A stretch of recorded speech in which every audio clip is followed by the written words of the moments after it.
This is Where We Live on Connecticut Public Radio. I'm Lucy Nalpathanchel, broadcasting remotely. We're still living in a pandemic, so officials want to limit crowds to keep the spread of coronavirus low. Does that mean out-of-town residents should be barred from accessing beaches, rivers, and lakes in communities that have these public waterways? That's what's happening in some Connecticut towns. Later this hour, we welcome back historian Andrew Carl to the show. In a recent New York Times op-ed, Carl asked who will get to swim this summer. He highlighted exclusionary policies that disproportionately affect lower-income families, many from communities of color, who've already been affected by closures of public swimming pools because of COVID-19. We'll also hear from the town of Greenwich about the rules at its beaches, and we'll talk to a nonprofit group that focuses on river access in the northwest corner of our state. That's all coming up. First, quarantine fatigue is real. We know you've been feeling it because we feel it too. Now that it's summer, are you wondering if certain activities are really safe, even if you're outdoors? My next guest is an epidemiologist who says an all-or-nothing approach to disease prevention can have unintended consequences. Joining us on Zoom is Julia Marcus, who's also an assistant professor at Harvard Medical School. Julia, welcome to our show. Thanks a lot for having me. You wrote a piece about a month ago or so in The Atlantic about quarantine fatigue. As I mentioned, some of us are still feeling that fatigue. Can you talk about what you mean with this idea that might be resonating with our listeners right now, where we know that we need to keep our distance from people, but we're going on 5 months and it can seem extreme at times? Yeah, I mean, if you think back to early March when things started to first shut down, I think we were all hoping this was going to be a short-term affair, that we would have a few weeks of staying at home and schools closed, and then we'd kind of go back to business as usual. And of course, that's not at all how things have played out. And here we are months later, and that time that we spent sacrificing and staying at home as much as we could was not used the way it needed to be to ramp up public health infrastructure. So now we're kind of stuck. But this approach of thinking about the two sides of the binary, the staying at home or going back to business as usual, is not one that's going to work in the long term. So we have to figure out what's going to be sustainable and keep risk low, but not necessarily eliminate it. When we think about a strict lockdown that began in March in many places, including here in our state, in your piece, you talk about, you compare this to the abstinence-only approach to sex education or even drug use. Can you talk more about that? Yeah, I'm coming at this as an HIV prevention researcher. So that's kind of the lens that I have been looking through for the last few months. And it became really clear to me probably in late April that we were stuck in an abstinence-only mindset, that we were both in terms of our lockdown policies, but also our public health messaging, which has, it's adapted since then, but there has been a lot of just stay home messaging. And I think we needed that at the beginning in early March to catalyze this big shift in behavior and society. But that is it's not sustainable. We can't ask people to abstain from sex indefinitely, and we can't ask people to abstain from drug use indefinitely. We know that these strategies, while some people can abstain, are not overall effective for the whole population. It's the same thing now. We can't ask people to just stay locked in their homes forever, even if that is the safest from a transmission perspective. When people think about distancing from their family and friends, again, at the start of a lockdown, many of us were fearful, and it made sense to keep our hospitals not to become over capacity. But at the same time, that can wear on people's mental health, and the negative impact of trying to sustain this over a long period. It's just not possible. That's right. And I think that there are other options. We are in some ways in a worse situation than we were in March and April, depending on, where you're talking about in the US. But we are in a better situation in the sense that we have a clearer understanding of what situations and settings are higher risk and which ones are lower risk. And we should be able to craft our policies around, lockdowns or whatever we call them, restrictions, to reflect that, and to also have our individual decision making that each person is doing every day around, moving about the world, be based on what we know about risk. It's not just you're safe when you're home, and when you leave your home, you're going to get infected. There's obviously a whole spectrum of risk, and we want to help people be at the lower end of that spectrum while still getting their basic needs met around, social contact and also financial security. You're hearing Julia Marcus on Where We Live. She's an epidemiologist and assistant professor at Harvard Medical School. She wrote the essay, Quarantine Fatigue is Real, for The Atlantic. And we're talking with her today about how, as the lockdown continues, how taking a more harm reduction approach to fighting COVID-19 transmission may be a better approach for many Americans because of the issues we just talked about, how it's difficult to stay at home and stay away from people that we love or we want to see. And so again, Julia, as an HIV researcher, looking back at the AIDS epidemic, what are some lessons that we can draw from way that crisis was handled, and looking at, again, having people adopt this more harm reduction approach today? Well, if we think back to the earliest years of the AIDS epidemic, at least, from what I know from people who were around at the time, I was quite young, but the very early years were really not that different from what we're seeing now, in the sense that there was a lot of confusion and fear about this new deadly virus that was particularly affecting the gay male community. And the earliest public health advice for that community was just don't have sex at all. And of course, that's not a sustainable public health strategy, in the same way that telling people today just don't have any contact with people at all is not going to be a sustainable strategy. And so what happened in the early years of AIDS was some community members with experts put together a manual on how to have sex in an epidemic. And that's kind of what we're needing now, is some guidance on how to have a life in a pandemic in a way that is sort of equivalent to a safer sex approach, maybe safer socializing or safer interaction that isn't zero risk, but gives people enough to go on that they can sustainably live their lives, be mentally healthy, and keep risk of transmission low. And we do have enough scientific evidence at this point to help us put together that manual or give people that guidance. I love that idea of giving Americans a manual on how to live a life in a pandemic. Part of some of the lessons learned when we think about how people were shamed by being gay during the HIV/AIDS crisis, and when we think about now how people want to shame others for maybe not wearing that mask, and how that approach is not helpful. Yeah, that's one of the biggest lessons that I think we've learned from the HIV epidemic, and also from efforts to address substance use. Shaming people for their high-risk behavior is really not an effective public health strategy, and it can often make things worse. When we think about what happens in the context of HIV, when people who have condomless sex feel that they're going to be stigmatized for it, which they have been for many years, they will not disclose it to their healthcare providers. And then they don't get the HIV testing and STI testing and pre-exposure prophylaxis that they may need to protect themselves. And we're seeing that playing out now with COVID, where people are afraid to disclose that they attended a party because they know that they're going to be shamed for that. So they don't tell contact tracers. And that's part of the reason that contact tracing is having a hard time right now. People are hesitant to cooperate because they fear that stigma. So the best thing we can do in public health is try to give people a sense of the safest thing they can do, also give them a sense of lower risk, not zero risk things that they can do, and support them in doing that, and try to help them find the lowest risk place they can be while still living a sustainable life.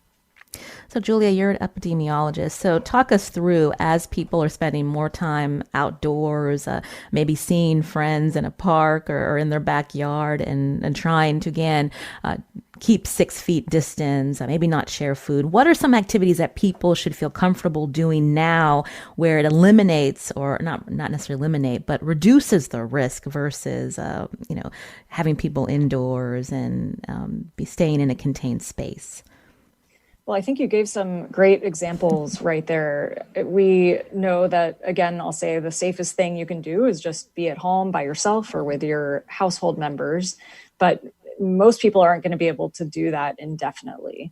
So fortunately, there are some low risk, not necessarily zero risk things we can do. Certainly being outdoors when you're in a spacious area and distant from people, going for a jog, going for a walk, all of those things are very low risk. Doing those things with other people can also be low risk, especially if you're maintaining that 6 feet of distance and especially if you're wearing a mask. So that gives us a lot of options, actually, especially in places where there's more access to outdoor space, which is, of course, not the case everywhere, or certainly isn't equitable. And I think that's one of the reasons why it's important for cities and states right now to be thinking about how to open up more outdoor space rather than closing it down in a way to try to get people to not gather. I think what we need is more space for people to be able to gather more safely. That's an important point.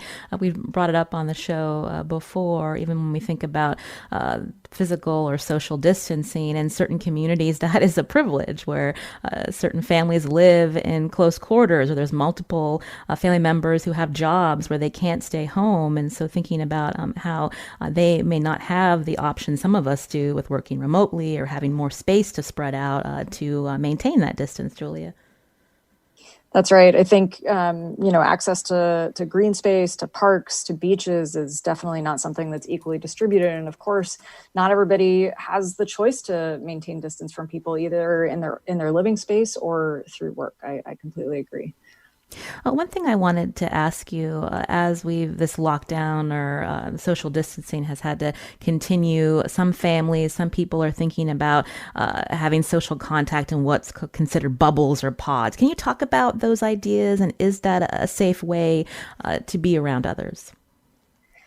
Well, any additional social contact people have is going to increase risk. But at a community level, one way to keep the risk relatively low is for people to stay within small bubbles or pods of people, so that if somebody does get infected, it only spreads within that pod. And so the idea would be that maybe your household and one other household agree that you will interact with each other as if you're one household, but will maintain careful prevention practices outside of that. And some people have been doing this for months, and some places outside of the U.S. are actually recommending it as a lower risk but not zero risk strategy. New York City is, I think, the only place in the U.S. that I'm aware of that has included it in their public health guidance. The Bay Area in San Francisco has recommended pods, but they still recommend being outdoors 6 feet apart and with masks. So it's kind of a different concept. So I think it is actually a good thing for people to consider, as long as they're aware that it's not a zero risk strategy, and that it is important to talk both at the beginning when you're making this decision and also on an ongoing basis about what people's risk level is and what everybody understands when they say, I'm being careful. When we think about harm reduction, again, Julia, individuals should also think about their overall risk in terms of their age and their health status. What works for one person may not work for another.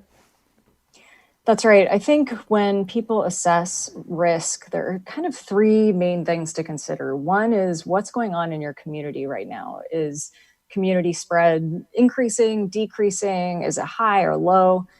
So that's kind of the first consideration, and that's going to be changing over time for each setting during the pandemic. And then a second thing to consider is, what is your own risk and your own vulnerability to the virus? And what's the vulnerability of the people that you're going to be interacting with? And then the third thing is, what's the risk of this particular situation or setting that you're considering engaging in? And once you've assessed all of those risks, you can also think about, what's the benefit? Is this something that I really need to do because I desperately need social contact for my mental well-being? Or is this something that's really not that important, and it's a risk that I can easily avoid? And I think that framework can help with decision making. Earlier, Julia, you talked about the importance of more outdoor access and opening up public spaces, especially in a pandemic, so people that don't have a lot of options aren't cooped up. I'm wondering, as we talk about beaches coming up in the rest of our show, as people think about going to the beach, they've seen those crowded pictures on the news in Florida and other places. That's very concerning. What should people consider in terms of the risk when they make a trip to the water? Well, those pictures, first of all, are a bit out of place. Once you notice all the beach photos that are being attached to these dire pandemic articles, you won't be able to unsee it. It's really everywhere. And I think, to some extent, it helps to have a visual of a crowd without, that's not necessarily socially distancing and without masks. But in general, we're not really seeing any evidence that beaches are a major source of transmission. Yes, house parties that happen near beaches may be a source of transmission, and bars for sure. But beaches themselves, especially if you can keep distance, which is usually something that you can do on the beach, are a pretty low risk environment as far as we know, with wind and sun. And I would encourage people, if they do need to be outdoors, to consider beaches as a place where they can do that in a low risk way. Julia Marcus, again, is an epidemiologist and assistant professor at Harvard Medical School. We'll share a link to her article for The Atlantic, Quarantine Fatigue is Real. Julia, thank you for the great information you've given us as we think more about how we communicate and around people in our communities. Thanks for your time today. Thanks a lot for having me. This is Where We Live on Connecticut Public Radio. I'm Lucy Nalpathanchel. Coming up, who should get beach access in a pandemic? My next guest says everyone, but that's not happening in all places. More with historian Andrew Carl after the break. You can join us too, 888-720-9677. That's 888-720-WNPR. Or find us on Facebook and Twitter at Where We Live.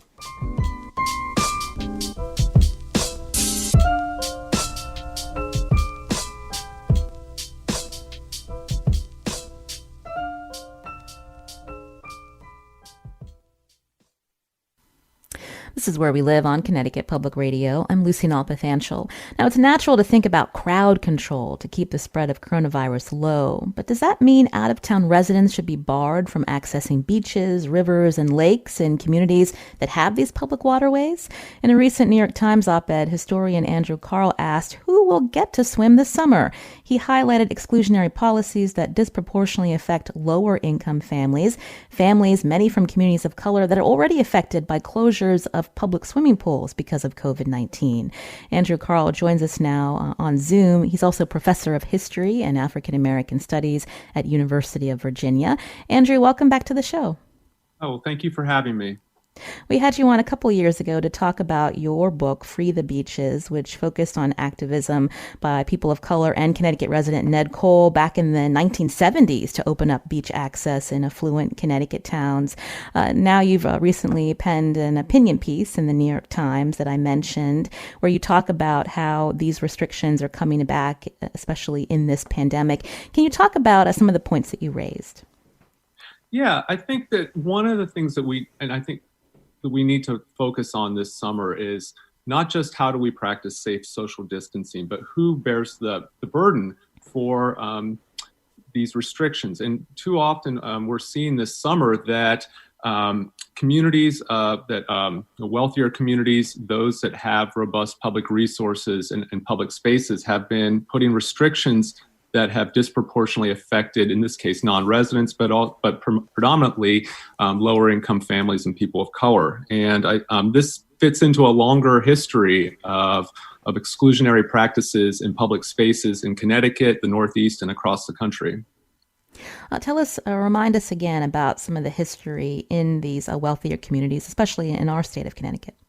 Yeah, I mean, you saw really beginning in the early 20th century with the proliferation of private beach associations up and down the state's shoreline, and along with the creation of public beaches, that many wealthier communities often put restrictions on, in some ways, narrowed the definition of the public itself to include only residents of those towns. And that's really, and along with that, you saw private beach associations seeking to privatize the shoreline, and doing so really in violation of longstanding legal precedents that define the shoreline as public land. And there's been continues to be this tension between the public's right to public space and the interest of communities, as well as beachfront homeowners seeking to limit, if not completely exclude segments of the general public from this public resource. This is something that has really been an issue in Connecticut, especially as you mentioned during the 1970s when Ned Cole was leading protests along the state shoreline, and continued up until, and it seemed to have been settled in 2001 when the Connecticut Supreme Court, in a unanimous decision, said that towns like Greenwich could not restrict access to public beaches to residents only. But now with the pandemic, you're seeing some of these same towns trying to reintroduce these practices. It's something that's popped up along our shoreline. I know, and even in eastern Connecticut, the Day of New London has covered this issue, highlighting the towns of East Lyme, Groton, and Waterford, limiting access to residents only back in June. I believe now East Lyme is giving away a limited number of day passes for out-of-town visitors. And so, some people may be listening, Andrew, and think, well, we are in a pandemic and you don't want to see overcrowded beaches. What's wrong with these towns to the policy where they would restrict access to residents only? Well, I would say I think there can be a debate over whether or not beaches should be open, period, this summer. Although, as your previous guest, Dr. Marcus, said that in fact, beaches are low-risk environments, and getting outside into outdoor spaces is good both for people's health and public health. But if we're going, I think the question is, if you're going to open public beaches, you've got to open it to the public. And that includes all of us, everyone. The definition of the public does not change during a pandemic. And I think that's what is really concerning here, is that you're seeing communities that have a long history of exclusionary practices. I mean, this is not, again, these are communities that have been challenged in court over exclusionary practices along their shorelines in the past, that are now, again, using the pandemic as an opportunity, one might argue, to reintroduce these practices. And I think that's what we should be concerned about, is the larger implications of what is taking place here, beyond just, again, the question of whether or not the beaches should be open, period. We wanted to bring in a town perspective on this, and so joining us now on the phone is the first selectman for the town of Greenwich, Fred Camillo. Selectman Camillo, thank you for joining us today. Good morning. Great to be here. At one point during the shutdown, Greenwich had limited access to town beaches. I think it was Greenwich Point and Byram Beach back in May to residents only. I think that policy has shifted now. Can you tell us what the policy is today for Selectman Camillo? Yes, and again, thanks for having me on. So back in March, middle of March, we closed down all of our public buildings. In fact, according to the Hartford Current, we were the first one to close down the senior center. I got pushback from a lot of Greenwich residents about a lot of that stuff, not people who are out-of-town residents. But one of the buildings we included in the public buildings was one where we sold out-of-town beach passes. So that was not even a debate. And that was something that we just recently, as we started to reopen lots of things, we reopened that building too. But we were going to keep it closed, but because people did go there for beach passes, we opened up the window. So right now, people can go to the window and with no admission to the building, just because of the virus, and we're limiting it to 5 a day, $8 each, and it's free if you're under 5 or free if you're over 65. We also allow people to ride in their bikes or walk in, and if they're senior from out of town, you go for free. And we've had, I was on the Parks Board when that lawsuit came 20 years ago. And just a little history here, which the professor didn't speak to. The one beach that everybody talks about, which is Greenwich Point, or the townies, we call it Todd's Point. And the town purchased it in 1947. It goes through a neighborhood, a tiny little neighborhood, and there's a causeway, and we have an easement to go over that. So there's always been a fear about crowds and limiting there, and I can tell you as a kid, and I remember the 1970s, it was a place where all working class families went. A member of the Greenwich Boys Club, which is not a Greenwich Boys or Girls Club, we'd go there twice a week, there in Island Beach. And it was really for, lots of working class kids who went there. It didn't matter your race, or your ethnicity, or your religion. It was a place where everybody went. But we always knew there was a capacity issue there. And on certain days, back in the 70s, when I remember, and even today, it gets backed up. And there's only one access point into that beach. So God forbid there's an emergency. It's always in the back of all of our minds that it's going to be a long time before someone gets there. And it's one of the things there. So we even now we have, with selling these day passes, we still have a capacity level because of, in addition to that, but because of the virus. So a couple of times already we've had to close access to the beach for everybody until it's thinned out a little bit, because we don't want people on top of each other. I know the CDC said open air transmission is lower risk, but you see pictures from all over, Southern California for one, and where it's exploding. So we're trying to spread people out. We want people to enjoy the summer, but we're trying to keep them safe. So we just say spread out. If you're family units, that's fine. But so it's always been, that beach there is a particularly different circumstance where you're actually going through a tiny neighborhood, and the road that goes in there is very, very small. I've actually been hit there a couple of times, cars scraping by. So it's not like a 3 or 4 lane highway going in to an open air, beach. And again, I know some towns are limiting access still right now because of the virus. I can't speak to that. All I can speak to is our town. So just to clarify, as of now, Town of Greenwich, you've reinstated single entry passes to town beaches. So non-residents, if they drive over to the community center, the civic center, they can purchase these passes? Yeah, and that was our plan all along. But, like everything else, we closed down all our public buildings, and we've had to slowly reopen them. The last thing we haven't reopened really is the playgrounds. The fields and the parks are open, but the playgrounds where people are touching, we're worried about the touchable surfaces. We're going to reopen them too very shortly. We're just figuring out ways to make sure that they can be cleaned round the clock, just to be safe. So that's always been the plan from the beginning. Those are the facts. So just to let people know out there. I wanted to go back to Andrew Carl again, who is a historian, as we talk about access to beaches and public waterways around our state and other places. We know that there are other towns, as Selectman Camillo mentioned, like Fairfield and Norwalk, that are restricting access to residents only on the weekends. And when you have that kind of restrictions, there's fewer and fewer places for non-residents of shorelines to go, and that can then lead to overcrowding, Andrew.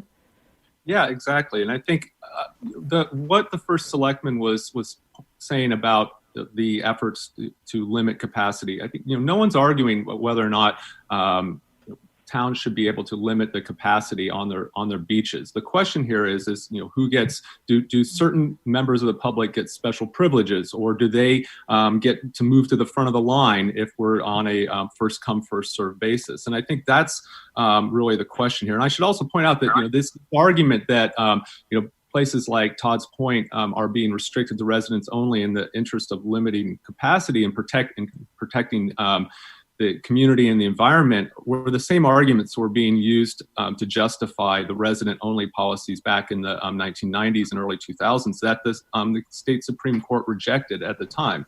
So I think we should also ask the question of, why are the few public beaches on the state shoreline so overcrowded? And that is a byproduct of the fact that over the years, so much of the state shoreline has been gobbled up by private interests, that there's very few places where the general public can go. And again, that gets back to what Dr. Marcus said at the outset, is that we need to ensure that there is ample amount of open space available for the general public. And in Connecticut especially, we've seen over the years that too much open space, much of the state's open lands have been put in the hands of private interest, and that's something that we need to address as well. Selectman Camilla, I'm wondering if you could respond to that. We know that this pandemic has revealed that there are so many racial and socioeconomic inequities that have been exacerbated. People that don't have, the chance to live in the town of Greenwich because of, it's a wealthy community. They may not be able to afford it, and the fact that you've got this beautiful shoreline that is not open to all if they don't have a car or the ability to pay the fee to use those beaches in your town. Yeah, well, I'd love to respond to that. So lots of people here. We have a town of 63,000 people. Not everybody is super wealthy. Not everybody is white. I know the professor may have a preconceived notion of Greenwich, but I could tell him it's a wrong one. I was born and raised here. It's a very diverse town. I was, from very working class stock, and his point about, everybody deserves equal access and should go to the front. No one should go to the front of the line. Well, lots of people. Greenwich sends up more money to the state capital than any other town by far, and that includes people who are working 2 and 3 jobs to pay rent to live here. And everything is pretty high here, except for the mill rate, which, because of the way the government has been run here, is very, very low. But the rest of everything else is very, very expensive. So the town is not taking any federal money at all whenever we've had disasters there. And it's, to say, well, they're just using this capacity limit, now it's always been that way. Since I've been involved in the government, again, that's going back to the 90s, we dealt with that issue. And in Greenwich, we never looked at it as, well, it's a private exclusive club and they're trying to privatize the beaches. We all know that you can access any beach, even a private beach, up to the high water mark. And that's always been the case, and it always will be the case. I frequently take my kayak out on the Sound, and I'll end up on a private beach for a few minutes, and no one ever says a word because they can't. And the public can access that. Now, to say that Greenwich is, you're using Todd's Point as a cover, that's just absolutely not true. And again, we've always had the policy that we were going to make sure that the day passes are open there for everybody. Heck, we have residents who have relatives in other towns, and they love taking them to the beach here. So, as you mentioned, somebody may live in a community that's inland and they just don't have access to the shoreline. And I think that's always got to stay, part of who we are. We want everybody to enjoy our parks and our beaches. But right now, the reason why I think you called me to be on the show was because someone smelled a rat. And they said, they closed their building so now they could just hide behind the bus. Not true at all. And the facts state something very different. And if you go back and look in March at all our public statements, my public statements, we had to close these facilities down. And again, people were not happy with me for doing that. Some friends are still mad at me for doing that.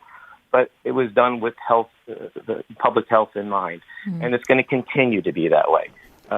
People are going to say whatever they want to support their hypothesis, but at the end of the day, as long as I'm in office, I will do whatever is right for the people of the town of Greenwich, and that also goes for people visiting the town, because we don't want them to get sick either.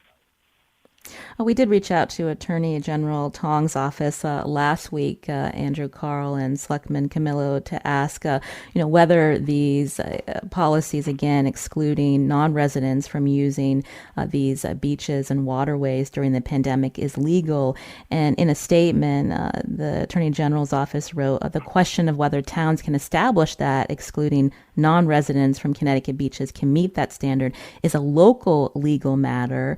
And they also strongly support efforts by local governments to protect public health, but those protections must not be used as an opportunity to deprive the public of their constitutional rights. Andrew Carl, what do you think of that statement? And again, it does seem like towns have more leeway because we're in a pandemic to say that because of public health, we need to restrict access.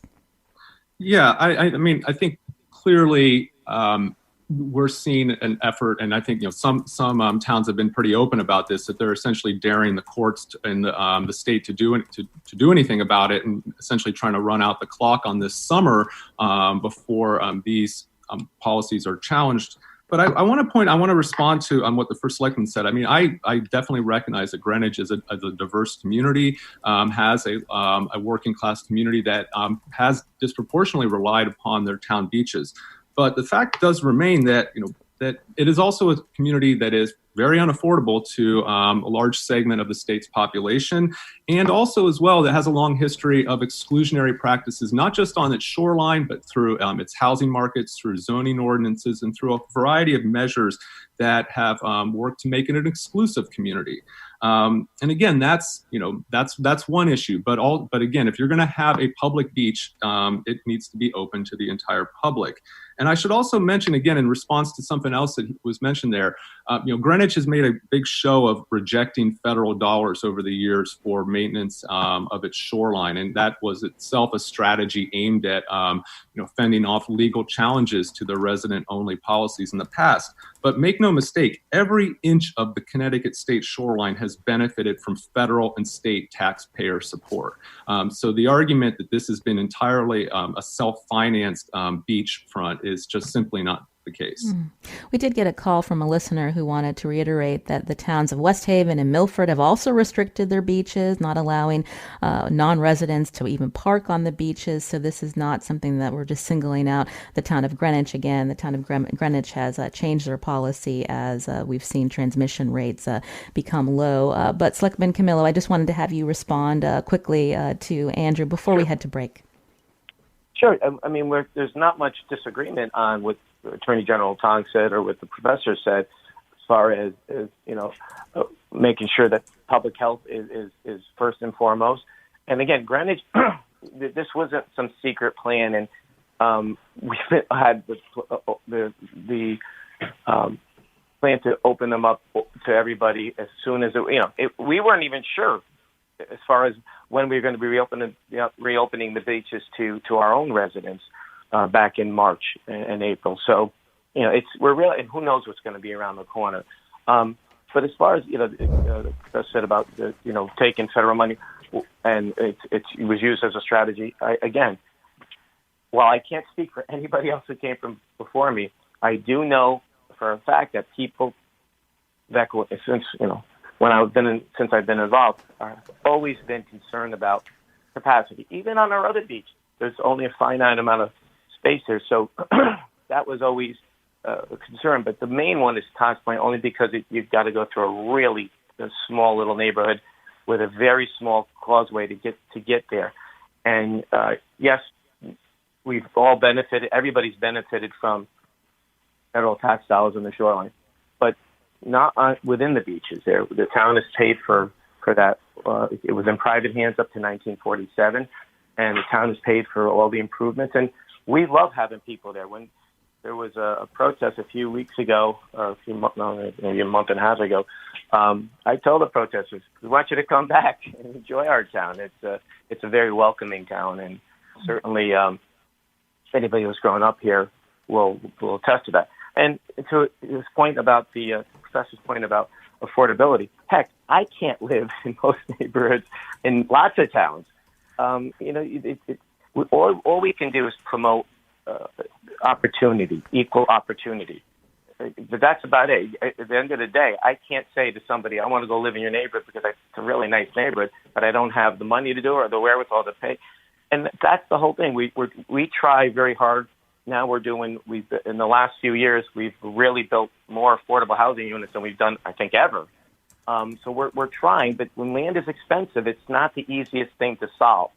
And so you're always going to have people, and I'm not talking about the professor, but I'm just saying in general, you're always going to have people accusing you of things without the facts, or just to promote the facts or rearrange them in a way that supports their conclusion. And that's always going to be that way. You see that with everything. But all you can do is be honest, be transparent, and do the best you can for everybody. And again, I hope this virus does not, we don't see a second wave. I hope more and more people come to our beaches, and I hope more and more people practice the physical distancing and are safe. That's my concern. Thank you, Fred Camilla. Again, the Town of Greenwich First Selectman. We'd love to have you back to talk more about how you could open up further affordable housing in your community, but we appreciate your time today here on Where We Live. Andrew Carl will stay with us. He's a historian and author of Free the Beaches. And coming up, we're going to talk about how this issue also is playing out in the northwest corner of the state. You can join us too. Find us on Facebook and Twitter at Where We Live.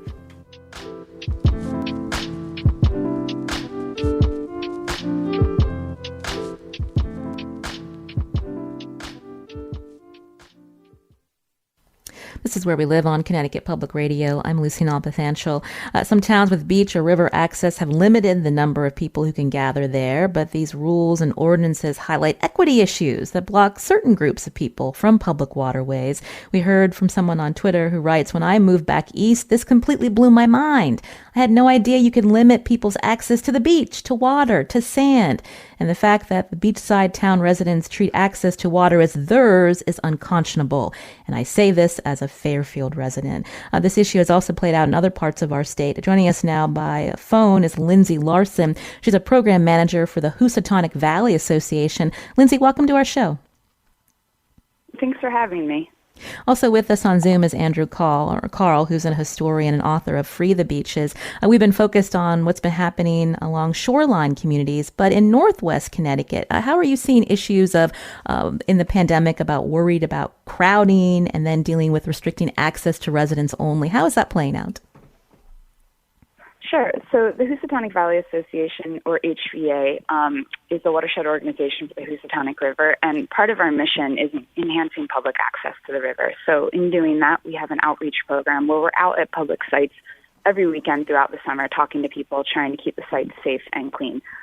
So in doing that this summer, we've seen a serious increase in visitation in the number of people out at these sites. And because of that, and then also concerns about COVID and public safety, we've seen closures. So unfortunately, we're still seeing a lot of folks coming up and trying to get to the river, but with fewer places to go, and that's leading to crowding in the remaining open sites and then additional closures. So we've actually seen a bit of a domino effect up the river of site closures and people still coming up, but with fewer options to get out onto the Housatonic River. That's interesting. When you see this playing out in towns in the northwest part of our state, do you see it also racial dynamics or implications that should be resident-only limitations for this riverfront access, Lindsay? So we have seen some areas move to residents only. We've also definitely seen a lot of just outright closures.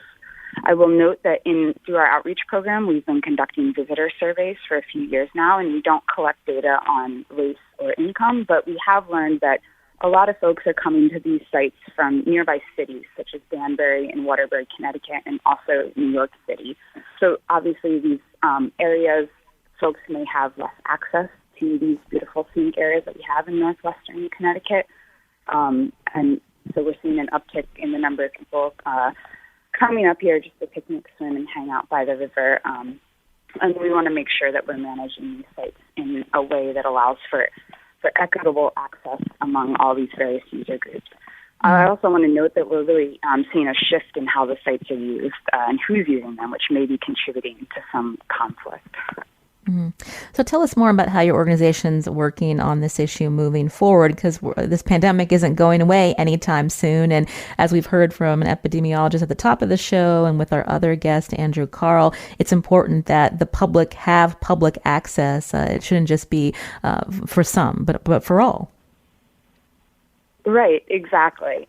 So we actually see this as a really exciting time to take the momentum of all these conversations around river access and really think about how we're managing access in our region and how we can do that in a more fair and equitable way for the diversity of users that we're seeing. The folks who have been using the river for ages, as well as these newer user groups that we're seeing. So we're continuing our outreach program. We've also started an Instagram page at Housatonic Info to get the word out about site closures and try to redirect people to some lesser used sites.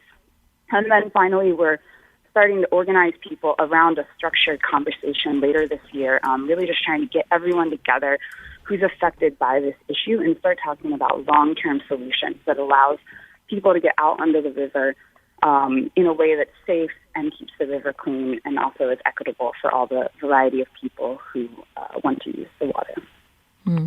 Andrew Carl, I wanted to bring you back into this conversation as we talk about, again, public access to water being restricted in places not along the shore, but in communities that are also wealthy. And we see this as an issue across our state. Oftentimes we think of Connecticut as a microcosm of income inequality in our country. Yeah, absolutely. As I wrote about in my book, Free the Beaches, in many ways, Connecticut is one of the most unequal states in America, and one that, as a result, has struggled with these larger questions about public rights to public space. And I think that what's happening this summer is not just on the shoreline, not just along rivers and waterways, but on the streets of American cities as well. We're seeing a larger struggle over the public's right to public space and over common resources. And this is one that extends beyond just the right to recreation. When we think about access to water, it's also, we see urban areas impacted by pollution and how that also is something that you don't see in certain communities because they don't have to live with those conditions, and that is also an issue, Andrew. Absolutely. This summer, New Haven has had to close down Lighthouse Point Park as a result of a water main break that sent sewage into Long Island Sound. You're seeing cities as well that are closing public pools, not just because of the pandemic, but because of the budgetary crises that cities are facing that are themselves a product of years of underinvestment and austerity. So we're seeing this summer really a number of different issues that are symptomatic of broader problems with inequality that are coming to a head and in some ways kind of converging on both literally and metaphorically on shorelines. Well, you've given us a lot to think about today. Andrew Carl, professor of history and African American studies at University of Virginia, also authored the book Free the Beaches. Thank you for joining us again here on the show. Oh, thank you for having me. I also wanted to thank Lindsay Larson, a program manager at the Housatonic Valley Association, a conservation projects manager there. Lindsay, to learn more about your organization and the efforts that are underway, where can listeners go? So they can check out that new Instagram page at Housatonic Info or our website, hvatoday.org. And I want to note that they can email me directly. We're really looking to hear from people who are affected by this issue that want to be involved in these conversations later on this year. Great. Well, we will share your email to listeners as well if they respond and want to know more. We appreciate your time, Lindsay. Thank you. Thank you for having me. Today's show was produced by Carmen Baskoff. Our technical producer is Kat Pastor. Coming up this Thursday, Americans are starting to really examine the monuments and statues in their communities, including here in our state.